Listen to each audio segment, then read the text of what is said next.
As we prepare for afternoon dismissal, I have a few reminders for our parents. First of all, thanks to all of our bus drivers. Now, if you're interested in being a member of our transportation team, please contact us and we'll get you started with training. Now, the first few afternoons are always the most challenging for our transportation department. I wish that I could guarantee that we're not going to have a few challenges, but we anticipate transporting over 5,000 students this afternoon on 90 bus routes, and it's just going to take a couple days to get things where we want them. Now, a few things are certain. Buses are going to run late the first few days. Don't stress if the bus is 45 minutes late to an hour late than it was last May. Now, it will get better every single day. While I'm sharing information on our transportation department, let me explain our shuttle system so that everyone understands how things operate. Instead of bringing all 90 buses into the center of the district this afternoon, we shuttle many of those students, primarily students from Cabot Freshman Academy and the high school, to the south zone of the district. In other words, they will ride a shuttle bus to a school in the south zone and then board their primary bus for the trip home. Basically, the buses are working together to get kids home every afternoon in the most efficient way possible. When you hear your student talk about switching buses, that's why. Now, let's talk about the trip home the next few days. We're going to have students on the wrong bus the first few afternoons. Those decrease every day. I'm a parent and I know that stressful isn't the word when we expect our child to exit the bus and they don't. What I can tell you is that we're not going anywhere until we get every child home safely. If your child doesn't exit the bus, you need to call our Transportation Center hotline at 501-743-3531. We're able to communicate with every driver, and we're not going home until we make sure every student is home safely. I'll be posting updates on Twitter this afternoon regarding late buses and other important information. And all of this information, including the call center number, can be found on our website at cabotschools.org.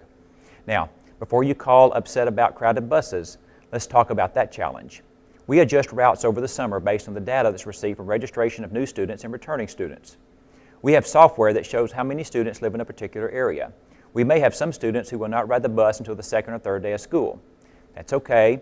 We've always worked it out in the past and we'll do so this year. Now, the challenge in knowing how many students live in a particular area is the fact that we don't know who will actually ride the bus. So it does take some time to balance the routes. There's a good chance that we will have crowded buses for the first few days. Our drivers know to let us know if they're overcrowded and we'll start working on it immediately. Now, how do we work on it? For every bus that's crowded, keep in mind that we have other buses that have seats open, and we just have to identify those and make changes. It just takes time to figure out how to best adjust the routes to make it comfortable for everyone. Sometimes this means changing multiple routes depending on the route flow for the bus. The bottom line is that we start working on these issues as soon as drivers tell us there's a problem, and it's not always something that we can fix immediately, but we are working on it. Let me just say that I'm thankful for the clouds and cooler temperatures this week. Another issue every year is air conditioning on buses. Thank goodness the temperature this first week of school doesn't look as bad as we've had in the past years. Now, just because a bus has an air unit, it doesn't mean that the bus is going to be cold. It doesn't matter how hard the unit's blowing. When we're stopping a bus every half mile for 45 minutes and the door's opening each time, it's not going to be that cool. We've instructed our drivers to lower the windows even if the air unit is blowing if it's not comfortable on the bus. Finally, I've already mentioned the need for bus drivers.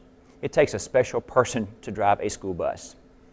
Please do everything you can to reinforce to your child that for their safety and their friends on the bus, they need to follow the directions of the driver at all times.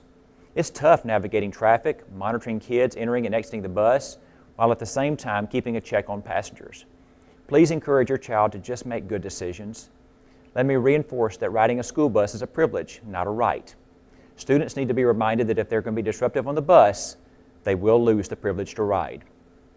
Okay, let's have a good first week of school, and that includes the bus trip to and from home. Thanks to our drivers for all they do, and thanks to our parents for being patient and supportive. Let's have a good rest of the week.